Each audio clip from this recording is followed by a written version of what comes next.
Hello दोस्तों, हम लोग आज इस वीडियो में बिहारी लाल के जो नीति परक दोहे हैं कक्षा 10 में जो दिया गया है, हम लोग आज उसको पढ़ेंगे। हम लोग अच्छी तरह से संदर्भ, प्रसंग, व्याख्या, काव्य सौंदर्य पूरे अच्छी तरह से पढ़ेंगे हम लोग इस वीडियो में। तो चलते हैं, ज़्यादा वीडियो लंबी ना करते हुए हम लोग अपने पढ़ने की तरफ चलते हैं। दूजा दुराज प्रजानुको क्यों न बढ़े दुख दंड, अधिक अंधेरो जग करत मिली मावस रवि चंदु। यहाँ पर आप लोग संदर्भ इस तरह से लिखेंगे कि प्रस्तुत दोहा कविवर बिहारी द्वारा रचित बिहारी सतसई से हमारी पाठ्य पुस्तक हिंदी के काव्य खंड में संकलित नीति शीर्षक से उद्धृत है। और इसमें आप इस तरह से प्रसंग इसका लिखेंगे कि प्रस्तुत दोहे में दो राजाओं के शासन से उत्पन्न कष्टों का वर्णन किया गया है इस पद में। तो व्याख्या देखते हैं। दूसरा दुराज प्रजानुको, दूसरा अर्थात असहनीय, दुराज अर्थात दो राजाओं का शासन, दोहरा शासन, प्रजानु अर्थात प्रजा, दुख दंड अर्थात दुख दर्द, जग अर्थात संसार, मावस अर्थात अमावस्या, रवि चंदु, रवि अर्थात सूर्य, चंदु अर्थात चंद्रमा। तो यहाँ पर बिहारी लाल जी कहते हैं कि एक ही देश में दो राजाओं का शासन प्रजा के दुख और संघर्ष को अत्यधिक बढ़ा देता है। दोहरे शासन से प्रजा उसी प्रकार दुखी हो जाती है जिस प्रकार अमावस्या की रात्रि में सूर्य और चंद्रमा मिली अर्थात एक ही राशि में मिलकर सारे संसार को गहन अंधेरा कर देते हैं। अर्थात जहाँ दो राजाओं का शासन होगा, जाहिर सी बात है वहाँ पर प्रजा अत्यंत ही दुख और दर्द से पीड़ित होगी। काव्य सौंदर्य देखेंगे। यहाँ पर अमावस्या की रात्रि को सूर्य और चंद्रमा एक ही राशि में आ जाते हैं। ऐसा सूर्य ग्रहण के समय होता है। तो ऐसा यहाँ पर ऐसा प्रतीत होता है कि कवि को यहाँ पर ज्योतिष का ज्ञान था, तभी उन्होंने ये दोहा लिखा है।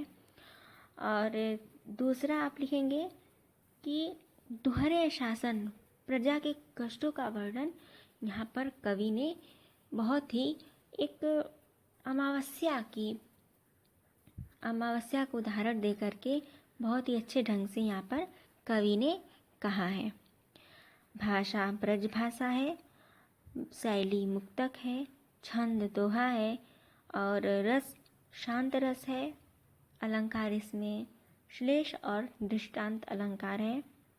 गुण यहाँ पर प्रसाद गुण है। आप काव्य सौंदर्य अच्छे से लिखेंगे तो नंबर अच्छे से मिलते हैं। अब देखते हैं दूसरी तरफ। बसे बुराई जा सुतन ताही कौ सम्मान, भला भला कही छोड़िए खोटे ग्रह जब दान। यहाँ पर आप प्रसंग लिखेंगे कि प्रस्तुत दोहे में बिहारी ने यह बताया है कि जो संसार में जो दुष्ट व्यक्ति होते हैं उनका बहुत ही आदर होता है, क्योंकि उसके जो अनिष्ट कार्य होते हैं उससे किसी को हानि न पहुँच सके। इसीलिए लोग जनता या कहें जो अच्छे व्यक्ति हैं उसको हमेशा प्रसन्न रखने की कोशिश करते हैं। इसी का वर्णन बिहारी लाल जी ने किया है। बसे बुराई जासु तन ताही का सम्मान, तन अर्थात शरीर, सम्मानु अर्थात सम्मान, खोटे अर्थात बुरा खोटा। बिहारी लाल जी कहते हैं कि जिसके पास अनिष्ट बुराई करने की शक्ति होती है। बसे बुराई जासुतन, जिसके हृदय में, जिसके शरीर में बुराई करने की शक्ति होती है, अनिष्ट करने की शक्ति होती है, ताही का सम्मान, उसका संसार में लोग सम्मान, उसकी प्रतिष्ठा करते हैं। क्योंकि भला भला कहीं छोड़िए, भला अर्थात भला को भला कह करके छोड़ देते हैं, अर्थात अच्छा जो व्यक्ति है उसको अच्छा कह करके केवल छोड़ देते हैं। परंतु जो अनिष्ट ग्रह हैं, अर्थात जो अनिष्ट व्यक्ति है, खोटे ग्रह जप दानु, परंतु जो अनिष्ट ग्रह में शनि, राहु, केतु, मंगल आदि के आने पर जप दान आदि करके उसे शांत करते हैं। अर्थात अच्छा ग्रह है तो अच्छा कह करके उससे अच्छा कह करके छोड़ देते हैं, उसकी कोई पूजा वूजा नहीं करते। परंतु जो अनिष्ट हैं, जो अनिष्ट कार्य कर सकते हैं, बुराई कर सकते हैं, उसका लोग सम्मान करते हैं ताकि वो प्रसन्न रहे और हमें दुख दर्द न दे सके। इसी का वर्णन किया गया है, बिहारी ने किया है कि बुराई या दुष्टता, जिसमें बुराई या दुष्टता होती है, लोग उसी का सम्मान करते हैं। इसका आप काव्य सौंदर्य देखेंगे कि कवि ने अनिष्ट ग्रहों के आने पर जप दान आदि से उन्हें शांत करने के कार्यों के माध्यम से इस यथार्थ का सुंदर चित्रण किया है कि लोग दुष्ट लोगों का ही सम्मान जो है वो भयवश करते हैं। सम्मान करने के लिए नहीं, अपितु अपने हित के लिए, अपना अनिष्ट न हो सके इसके भयवश वो लोग उसका सम्मान करते हैं। यहाँ पर भी भाषा ब्रज भाषा है, क्योंकि बिहारी लाल जी ने ब्रज भाषा में ही लिखा है और शैली यह मुक्तक शैली है, छंद दोहा है। यहाँ भी रस शांत रस है और गुण यहाँ पर प्रसाद है, परंतु यहाँ पर व्यंजना भी है। तो यहाँ पर बसे बुराई में अनुप्रास अलंकार है, भलो में पुनरुक्ति प्रकाश अलंकार है, क्योंकि यहाँ पर 2 बार दोहराया गया है एक ही शब्द को। नर की अरु नल नीर की गति एक करी जोई, जेतो नीचो होय चले तेतो ऊंचो होई। नर अर्थात मनुष्य, नल नीर अर्थात नल का जो पानी होता है, गति अर्थात दिशा दशा, जोई अर्थात देखो, जेतो अर्थात जितना, वह अर्थात होकर, तेतो अर्थात इतना ही। यहाँ पर बिहारी लाल जी कहते हैं, आप प्रसंग में लिखेंगे कि मनुष्य जितना ही नम्र होता है वह उसकी उतना ही उन्नति होती है। बिहारी लाल ने इसी को व्याख्यात किया है। अब व्याख्या इस तरह से देखेंगे। बिहारी लाल जी कहते हैं कि मनुष्य और नल के जो नल का पानी होता है उसकी समान गति एक करी जोई, दोनों की ही समान स्थिति होती है। जेतो जल वह चले, जिस प्रकार नल का जल जितना नीचे होकर बहता है, तेतो ऊंचो होई, वह उतना ही ऊंचा उठता है। उसी प्रकार से मनुष्य जितना नम्र होता है वह उतना ही उसकी अधिक उन्नति होती है। अर्थात वह नम्रता से व्यवहार करेगा तो लोग उसका सम्मान करेंगे और उसको सम्मान करने से उसकी उन्नति ही होगी, अवनति नहीं होगी। तो इस प्रकार मनुष्य और नल का पानी जितना नीचे होकर चलते हैं वह उतना ही ऊंचे उठते हैं। काव्य सुंदर आप यहाँ डालेंगे कि यहाँ पर यह बताया गया है कि मनुष्य जितना नम्र होगा उसकी उतनी ही उन्नति होगी। यहाँ पर भी ब्रज भाषा है, मुक्तक शैली है, रस शांत है, छंद दोहा है, गुण प्रसाद है और नर की अरु नल नीर की गति एक करी जोई में यहाँ पर उपमा अलंकार है। आप इसको काव्य सौंदर्य में लिखेंगे।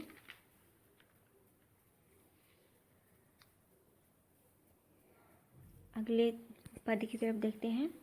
बढ़त बढ़त संपत्ति सलीलु मन सरोज बढ़ जाई, घटत घटत सु नर न फिरई घटय बरु समूल कुमिलाई। संपत्ति सलीलु, संपत्ति सलीलु अर्थात संपत्ति रूपी जल। सरोजु अर्थात कमल। समूल अर्थात संपूर्ण तरह से। कुमिलाई अर्थात मुरझा जाना। बिहारी लाल जी कहते हैं कि धन के बढ़ने से अगर मन पर पड़े प्रभाव का वर्णन यहाँ पर बिहारी लाल ने किया है। बिहारी लाल जी कहते हैं कि बढ़त बढ़त संपत्ति सलीलु, संपत्ति रूपी धन रूपी जल बढ़ने से साथ में मन रूपी कमल भी बढ़ जाता है। घटत घटत सु न फिर घटे, परंतु धन रूपी जल के घटने के साथ साथ जो मन रूपी कमल है वह घटता नहीं है। अर्थात जब पानी ऊपर बढ़ गया है तो कमल पानी के साथ ऊपर बढ़ जाता है, परंतु पानी जब घटता है तो कमल घटता नहीं है, बरु समूल कुमिलाई, वह बल्कि पूरी तरह से नष्ट हो जाता है। इसी को उन्होंने मनुष्य पर कहा है कि जिस प्रकार धन के बढ़ जाने से जो मन की इच्छाएं हैं वह बढ़ जाती हैं, परंतु घटत घटत सु न फिर घटे, परंतु जो धन है उसके घटने से जो मन की इच्छाएं होती हैं वह नष्ट नहीं होती, बल्कि वह समूल नष्ट हो जाता है। अर्थात जब उसकी इच्छाएं एक बार बढ़ जाती हैं तो फिर वो इच्छाएं बाद में घटती नहीं है, अपितु वह दुख दर्द से पीड़ित हो जाता है और वह मरे हुए के समान प्रतीत होने लगता है। क्योंकि घास से आम बनना बहुत ही मुश्किल का काम होता है। इसी को बिहारी लाल जी कहते हैं। यहाँ पर भी आप काव्य सौंदर्य में लिखेंगे, ब्रज भाषा है और शैली मुक्तक शैली है, छंद दोहा है, रस शांत है, गुण प्रसाद है और बढ़त बढ़त घटत घटत में पुनरुक्ति प्रकाश अलंकार है। आप एक साथ व्याख्या लिख लेंगे काव्य सौंदर्य तो आप सब में डाल सकते हैं, क्योंकि यहाँ पर सभी में ब्रज भाषा है, मुक्तक शैली है, छंद दोहा है और लगभग अधिकतर व्याख्याओं में दोहों में रस शांत रस ही है। जो चाहत चटक न घटे, मैलो होई न मित, ब्रज राजसु न छुआई तो नेह चिकनो चित। प्रस्तुत दोहे में कवि ने मित्रता के मध्य धन और वैभव को न आने देने का सलाह देते हैं। अर्थात जहाँ मित्रता के बीच में धन और वैभव आ जाती है तो जाहिर सी बात है वहाँ मित्रता का अंत होना आवश्यक ही है। जो चाहत चटक न घटे, मेलो होई न मित। यहाँ पर मित अर्थात मित्र, राजसु अर्थात जो रजोगुण है। 3 गुण होते हैं, सत्व गुण, रजगुण और तम गुण, तो यहाँ पर रजोगुण है। नेह चिकनो नेह अर्थात स्नेह, चित्त अर्थात मन। बिहारी लाल जी कहते हैं कि यदि आप चाहते हैं जो चाहत चटक न घटे, जो आप चाहते हैं कि मित्रता की चमक जो है वो न घटे। मैलो होई न मित, मित्रता स्थायी बनी रहे और उसमें दोष उत्पन्न न हो, मैला न हो। तो रज राजसु न छुआए, तो रजो गुण रूपी जो धूल है का इससे संबंध न होने दे।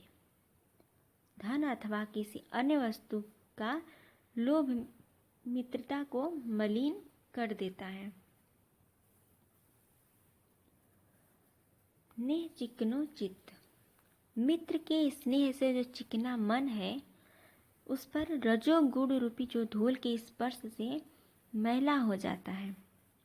अतः स्नेह के रजोगुण रूपी धूल का स्पर्श न होने दें, क्योंकि जब तेल रहता है वहाँ पर अगर तेल लगा हो तो और धूल उड़ रही हो तो उस पर वह स्पर्श करने से जो धूल है वह ज़्यादा ही बैठ जाती है। तो उसी तरह से जो स्नेह रूपी जो मित्रता है उस पर यदि रजोगुण रूपी धूल लगाएंगे तो जाहिर सी बात है वह चपक जाएगी उसी पर, जो उस पर से जो मित्रता की जो चमक है वह घट जाएगी। तो उसी प्रकार बिहारी लाल जी कहते हैं कि प्रेम से कोमल चित्त रजोगुण रूपी धूल के स्पर्श से दोष युक्त हो जाता है और मित्रता में कमी आ जाती है। यही है, एक बार फिर से देख लेते हैं कि जो चाहत चटक न घटे, कि यदि आप चाहते हैं कि मित्रता की चटक चमक न घटे, मैलो होई न मित, और मित्रता जो है वो दोष युक्त रहे, उस पे दोष न आए, मैला न हो मित्रता, तो रज राजसो न छुआई, तो आप उसे रजोगुण से न छुआएं, क्योंकि नेह चिकनो चित, क्योंकि जो मित्रता रूपी जो स्नेह है और उस पे रजोगुण रूपी धूल चिपक जाएगी तो उस पे जो मित्रता की जो चमक है वह घट जाएगी, अर्थात मित्रता नहीं रह जाएगी। काव्य सौंदर्य में आप लिखेंगे कि यहाँ पर कवि ने मित्रता को बनाए रखने के लिए रजोगुण रूपी धूल से दूर रखने को कहा है। यहाँ पर भी भाषा ब्रज भाषा ही है, शैली मुक्तक शैली है, रस शांत रस है, छंद दोहा है। अलंकार में यहाँ पर रूपक अनुप्रास तथा श्लेष अलंकार है और यहाँ पर भी गुण प्रसाद है। बुरो बुराई जो तजे, तो चितु खरौ डरात, ज्यो निकलंकु मयंकु लखी, गनय लोग उत्पात। यहाँ पर बिहारी ने इस दोहे में यह बताने की कोशिश की है कि जो दुष्ट व्यक्ति है यदि वह अचानक अपनी दुष्टता छोड़ दे तो उससे लोग डरते हैं और उससे अमंगल की संभावना बनी रहती है, क्योंकि किसी को भी इतना विश्वास नहीं रहेगा कि वह अचानक अपनी जो बुराई है वो छोड़ दिया है।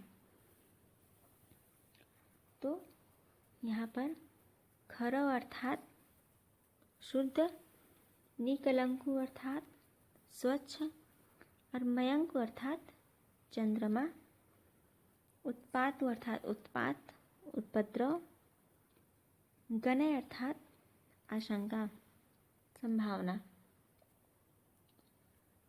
बिहारी लाल जी कहते हैं कि बसो बुराई जो तजे, यदि तो दुष्ट व्यक्ति के हृदय में बुराई निवास करती हो और उसे वो अपनी सहसा छोड़ दे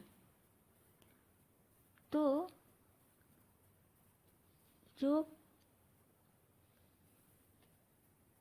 और वह चित्त खरौ डरातु, और वह अपने चित्त अच्छा व्यवहार करने लगे तो उसे चित्त अधिक भयभीत होने लगता है। अर्थात कि बिहारी लाल जी कहते हैं कि जो दुष्ट व्यक्ति है सहसा अपनी दुष्टता छोड़कर यदि वह अच्छा व्यवहार करने लगे तो लोग उसे अधिक भयभीत होने लगते हैं। ज्यो निकलंको मयंक लखी, जैसे चंद्रमा को कलंक रहित देखकर लोग गणे लोग उत्पातु, लोग अमंगल सूचक मानने लगते हैं। अर्थात तात्पर्य यह है कि जिस प्रकार चंद्रमा का कलंक रहित होना असंभव है, उसे उसी प्रकार दुष्ट व्यक्ति का एकाएक दुष्टता त्यागना भी असंभव है। तो यहाँ पर काव्य सौंदर्य में ये भी लिखेंगे कि ज्योतिष सिद्धांत के अनुसार निष्कलंक चंद्रमा जो है दिखाई देने से संसार में उपद्रव की आशंका बनी रहती है। तो यह दोहा बिहारी के ज्योतिष ज्ञान का परिचायक है और दुष्ट व्यक्ति के अच्छा व्यवहार करने पर भी उसे सावधान रहना चाहिए, क्योंकि कोई भी दुष्ट व्यक्ति अचानक अपनी दुष्टता नहीं छोड़ सकता। यहाँ पर भी अब ब्रजभाषा है, शैली मुक्तक है, रस शांत रस है और बुराई में अनुप्रास अलंकार है और गुड़ प्रसाद गुड़ है। भारतु सुकृतु न श्रमु वृथा, देख विहंग विचारी, बाज पराए पानी परी, तू पच्छनु न मारी। प्रस्तुत दोहे में बिहारी जी ने उस समय की स्थिति का वर्णन किया है जब राजा जय सिंह औरंगजेब के कहने पर अपने ही हिंदू राजाओं का वध करते थे, तो ऐसा उन्हें आक्रमण न करने का सचेत किया है कि आप ऐसा न करें। इसी का वर्णन इस पद में बिहारी लाल जी ने किया है।